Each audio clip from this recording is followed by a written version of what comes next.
तो कथा हो रही थी, वहां बैठ गए, तो पंडित जी कह रहे थे कि जो भगवान की सेवा नहीं करता, भोग नहीं लगाता, उसका जीवन व्यर्थ है। 9 किशोर बालक थे, ये बात बैठे भगवान की सेवा। एक दिन पंडित जी कथा के पहले वो अपने ठाकुर सेवा करते थे, वहां पहुंच गए थे ठाकुर सेवा, और रोने लगे, हमको भी ठाकुर जी दे दो, गुरु जी हमको भी ठाकुर जी दे दो। उन्होंने देखा बच्चा है, ठाकुर जी की बात कर रहा है। उनका कथा के बाद 7 दिन कथा हो जाने के बाद वो इंतजार करते थे, 7वें दिन वो सब अपनी सामान बांधे और घोड़े पे चलते थे उस समय। तो वो रास्ते में पीछे गुरु जी आप कह रहे थे भगवान दे देंगे कथा के बाद। उनके मन में दया आई कि बच्चा है क्या, तो अपने शालिग्राम भगवान विराजमान को भांग का बट्टा, भांग खाते थे वैसे, बोले तुम्हें छोटे ठाकुर चाहिए कि बड़े ठाकुर, तो बच्चे थे उनका बड़े ठाकुर चाहिए, तो भांग का बट्टा दे दिया। अब देखो कुछ नहीं, भांग बांटने वाला, बस वो भाव कर लिए ना मेरे। अब गरीब घर में थे तो बाजरे की रोटी, माँ 1-2 रोटी ऐसे ठाकुर जी को, और उन्होंने बताया था कि सेवा कैसे करोगे, बोले नहा के नहला देना और पवा के पा लेना, समझते थे ऐसे। और वो बालक उनका पाव 1 दिन 2 दिन 3 दिन 4 दिन ठाकुर जी वो हट कर लिए, नहीं पाए स्वयं। जब हट करके कि हम अपने प्राण त्याग देंगे लेकिन बिना आपके पाए हम पाएंगे नहीं, तो वहीं प्रभु प्रकट हो गए, भांग के बट्टे से भगवान प्रकट हो गए, मित्रवत धनराज जी के साथ खेलते भगवान।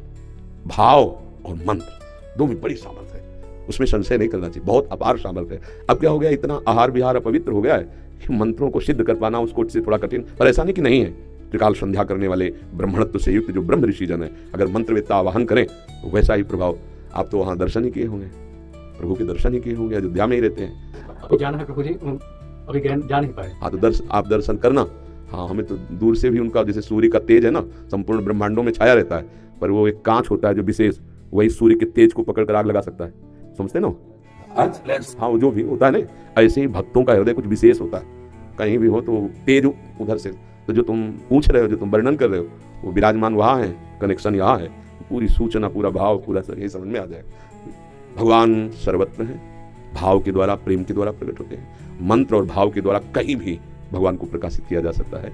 जैसे नामदेव जी ने कुत्ते में भगवान को प्रकाशित कर दिया, भूत में भगवान को प्रकाशित कर दिया। भाव और मंत्र में बड़ी सामर्थ्य है।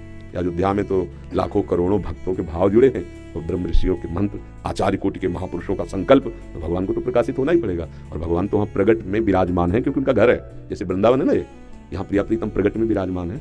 बस थोड़ा माया के पर्दे हटे तो दिखाई देगा। ये दिव्य धाम है भगवान का, वृंदावन धाम, प्रेम धाम। तो अवध धाम, जैसे यहाँ कृष्ण जन्म का स्वरूप मथुरा, राम जी के जन्म का स्वरूप अवध, और ये लीला विहार स्थली प्रिया प्रीतम की प्रेम धाम है। बड़े भाग्यशाली जन हैं जो भगवान के नाम रूप लीला धाम से जुड़े हुए हैं, अपनापन किए हुए हैं। ये यहाँ भी भगवान है, बस यहाँ के भगवान प्रकट हो जाए, निहाल हो जाए।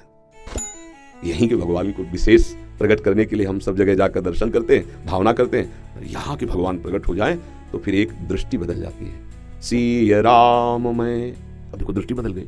सब जग जानी, उसे ना स्त्री दिखाई दे रहा, ना पुरुष दिखाई दे रहा, यहाँ भगवान प्रकट होने का। सब प्रभु अपने आराध्य देव, जड़ चेतन जग जीव जत सकल राम में।